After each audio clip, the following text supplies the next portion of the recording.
Hello everyone and welcome back to the channel. So we have the 5th video in this series today. We are going class by class and doing my own personal top 10 in every class.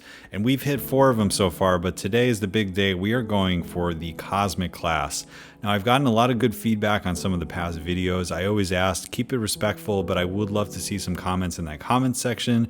Let me know, did I miss your favorite champ? Can you make an argument for someone that you think should be in here? I'd love to hear what you have to think because obviously this is an imperfect method of delivering all this information. There's a lot of opinion and there's just so many darn champions in the game and so many interactions.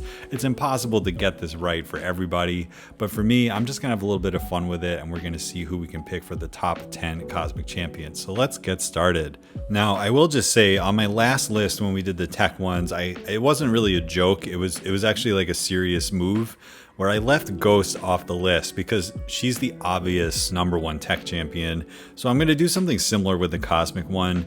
Hercules is by far the most powerful cosmic champion in the game, like no holds bar, possibly the best champion in the entire game. So I'm not going to really talk about him. It's just so obvious that I'm not including him on the list. He's just on a different echelon of tier list.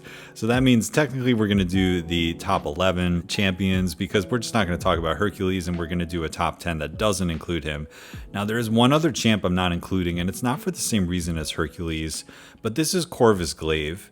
And I had the hardest time deciding where to put him because in my personal opinion, if you look at the whole nature of the game and like not the isolated, I'm using max recoil and power back boost in war or for certain fights with like a rank 4 or a rank 5 Corvus, and I looked at what he brings to the table, I don't think it's that good anymore. If you're just using your 20 glaive hits, waiting, even if he's high sig, you're waiting till you get them back and then you use them again, and then you have various utility and immunities while you do that, and you can't die as long as you have the charges.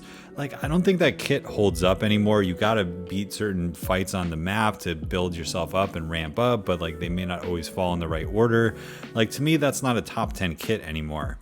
But that said, in war, if you boost him to the 9s and you use your power back boost and you have recoil 3 out of 3, he can pretty much erase any opponent there even with 0 charges. So like you have to respect that aspect of him, but I don't think that's enough for him to make my list. So that's why I do not include him now, and you can certainly argue with me, but I'm talking about like in content, in battlegrounds, just like around the contest, that's not Alliance War, that's not like the amount of cost it takes to have all those boosts and those masteries and use them.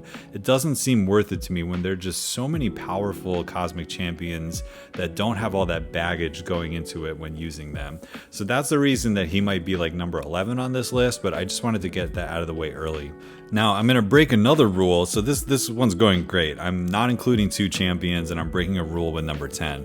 But I'm actually going to have a tie for number 10 because I couldn't not include these 2 champions. At number 10, I have a tie between Odin and King Groot. Now, they're there for similar reasons because they're both not the fastest champs in the game, but they are both so tanky and reliable that they do make the list. Like King Groot is very, very difficult to die with him. The regen is crazy. It's just like even with the buff with a little bit more damage and more poison damage now and more access to furies and amplifying his damage, he's still not the fastest champ in the game. One of the things that's nice is he does have the power burn immunity, and it's not just against the tech class, it's against like all classes. So I do really like that about him. But the thing is, man, he's just a little slow and like he's not always going to be the best choice, but he is so solid and enough people like him and think he's a great champ. And I mean, he is. Like, he made my top 10 list. That's why he's there. Odin is in a similar situation where the buffs that give him like that armor and those furies, that his base stats are essentially insane because of the additional armor and the additional fury that he gets. Like, that alone The fact that he has the pre-fights too to help your team, but just like having that is enough. And he's got a really cool rotation that also involves True Strike, very easy access to True Strike. So like evade, auto block, and resistances just go out the window, which also helps his damage because of those resistances cutting through. And then the Energize, he's very, very solid. Not the flashiest champion in the game, but I feel like even though they're different, they both sort of take up a same amount of space of just like, if you bring them into a fight, you're probably not going to die. And that's kind of the point of Marvel Contest of Champions, is to not die and to save items. And both of them are really good at doing that. So they both needed to make my list, but there were just other champions I wanted to put higher than both of them. So they are coming in at a tie for number 10. Now, number 9, I'm giving this to Medusa. And I've had a rule on my other classes where like sometimes I'm going to include a champ where like simplicity is the thing that makes them so good. And she has always been that way. First of all, has some of the best animations in the game, which makes her enjoyable to play, but also very fluid to play, because it may not have to do with anything technical, but your eyes and your fingers, the way they coordinate and with what you're seeing and what you're doing, you're going to make fewer mistakes with her. And speaking of making mistakes, Sig 200 Medusa gets a mulligan every time you get hit, basically, because, you know, especially if you run like the Inhuman synergy and stuff, you're going to always have more safety net. But in most fights, you're going to have those 3 Furies up for the majority of the fights, not the entire fight, and you get a free mulligan. That's quite nice to have. The other thing about her is the higher you rank her up, and we've seen this because Cat Murdock's Medusa has gone from rank 3 to rank 4 to rank 5, and I've watched the gameplay, the entire progression. The armor removal that she gets from the armor break and the armor shatter, the way it scales, the higher her rank goes up, is immense. To the point where when I took mine to rank 3, I was like, whoa, this amount of damage that I'm getting from this Medusa at rank 3 versus my old 5-star is noticeable. Then I watched Cat's video of the rank 4 and then of the rank 5, and I was like, okay, there's something to this simplicity where you just have easy access to armor break. It is doing a ton of extra effective damage because of the way armor removal works in the game and how that scales with base attack. And then finally, the robot countering. So I felt like I either had to include Arcus or her in this list. And because of the simplicity of what she does, how easy it is to get her going, the safety net, the poison immunity, everything like that, no doubt about it. Hands down, she is one of the top 10 cosmics. She still is. Some of it is from the simplicity, others is the robot countering, the ability to remove armor so quickly. But yeah, she's got a lot in a very simple and old kit, and I do think she is still relevant today, and she is my number 9. All right, so now, again, I'm kind of like breaking my rules here because I just said like I had to pick Medusa or Arcus, and I picked Medusa. This next one, number 8, again, it's not necessarily a tie, but I wanted to include Venompool, Venom, or Terrax. Like, they are sort of the next tier down from your like Hulkling levels when it comes to like the power burn and power drain immunity champs. And I didn't want to include all 3, even though they are all quite good. So I am actually putting Venompool himself as number 8. And I've kind of changed the way I've thought about this a little bit, because like originally I thought Venom was a lot better than him, again kind of because of that simplicity argument. And there are times in shorter fights that I would prefer Venom, but the big thing that Venom had was that like Spider-Verse countering ability. And the thing is, like, that's not as important today. When Venom's buff first went live, OG Spider-Man and like Spider-Gwen and stuff, like they were so annoying and they were all over the place, and there were like map 7 lanes that were all Spider-Verse champions, and it was just like you needed a Venom for those.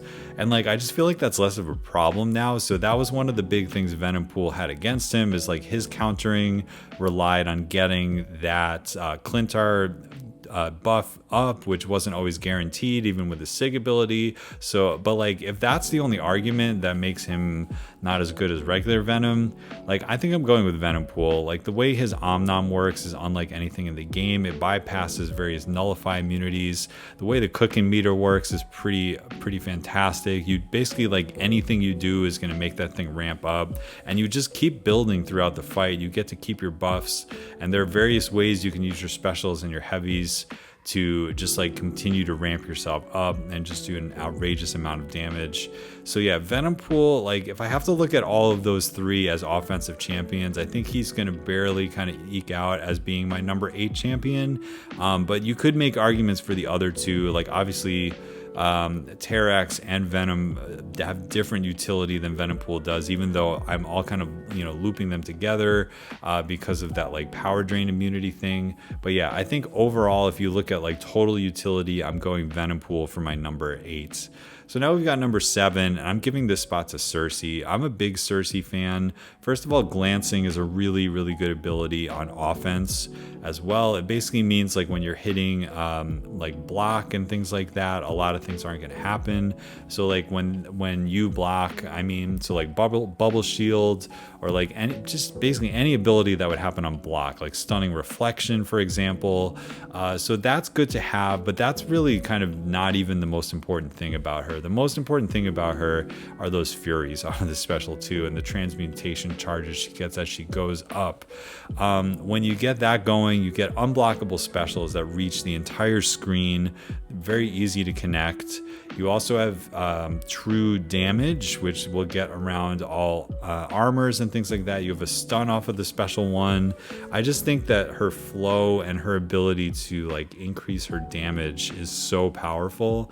So like, against Penny Parker, there's so many good counters, but back in the day, I used to use her because her modified attack was so high with all those Furies, and just being able to go unblockable across the screen was so valuable. So yeah, between that, like just the damage is pretty outrageous, and it's pretty easy to set up and pretty easy to maintain throughout the entire fight. You can easily get to like 11 Furies and then just keep them up for the whole fight, which is amazing. Add the true damage to that, the unblockable.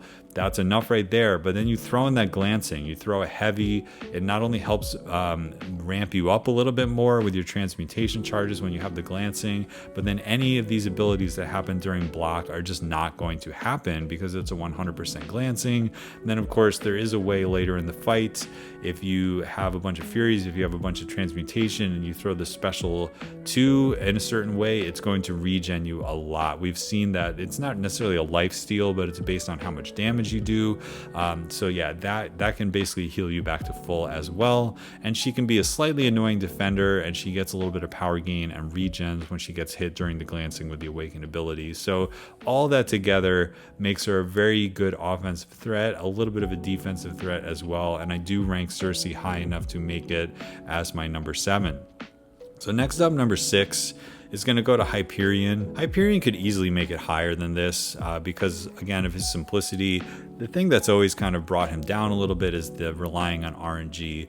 You can have the prettiest Hyperion fight in the world where you throw a heavy, you get 5 Furies, every Incinerate lands, every stun lands, and then he's the best champion in the game. But because even with the Furies, the chance is relatively low. It's less than 50% to get a Fury. You'll usually get 1 or 2 off of the heavy and not 5. So like you have to keep your expectations where they are.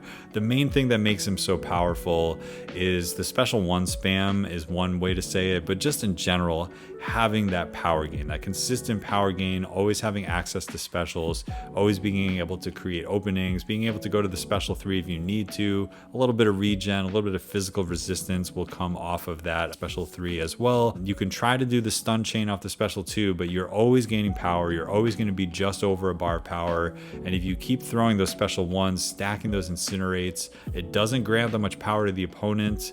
It's a non-contact hit because it's a beam, and you're mostly going to just chip them away without giving them that much power. It's very powerful. There's a lot of fun ways to use heavy counters using him if you're like the most skilled Hyperion player. Really good for, he has the poison immunity. He's good for that like stunning reflection node where you have to land incinerates, selective time stream. There's just so much utility that he has on top of just being a damage machine.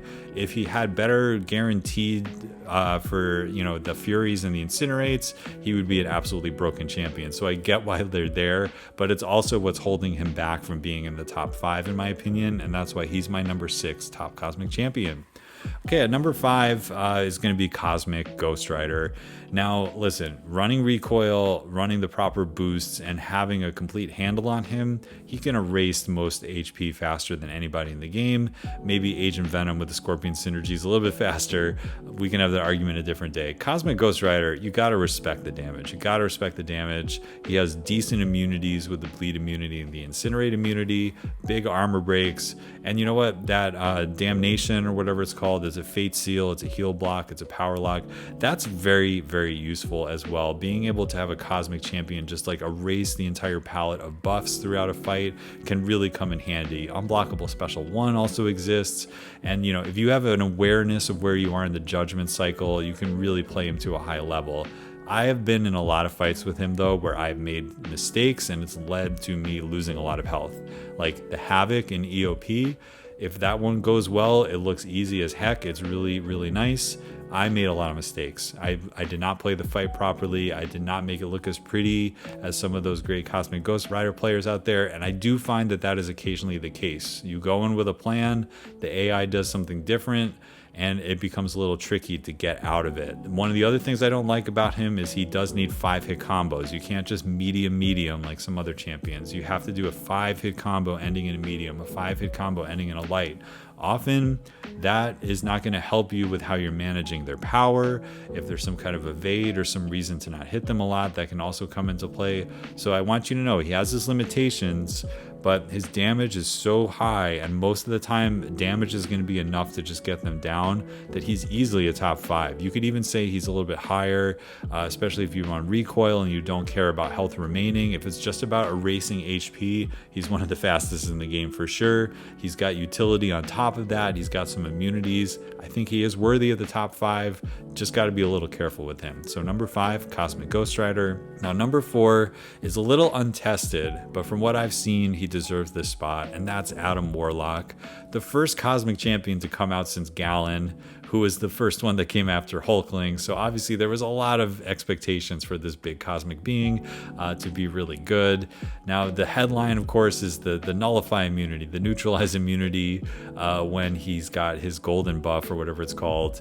That's part of it. But you know what? If you are aggressive with him, going unblockable, getting all those buffs, getting big yellow numbers, getting regen, having the safety net of his like sarcophagus thing, whatever it's called, the rejuvenation chamber, I don't know what it is. He's a very wild champion. When I tested him on the CCP server, I had a little bit of trouble in matchups where there was like a lot of power gain or there was like a lot of things to keep track of, because I found like, oh, I lost my ramp, I kind of have to start over. But I do feel like he's one of those champions that's going to kind of get over that, and the fact that he has safety nets on top of it means he is going to be quite powerful. So I am slightly scared for this guy on attack. He doesn't scare me too much on defense, even though he is on some node combinations going to be an absolutely awful defender. I do think he scares me a little bit on offense with how powerful he is. I don't want to jinx it, but like, you know, hopefully things don't get touched too much, but he is very, very powerful. He's not Hercules level because there are some caveats, and if you don't stay aggressive enough, you have to kind of start at square zero.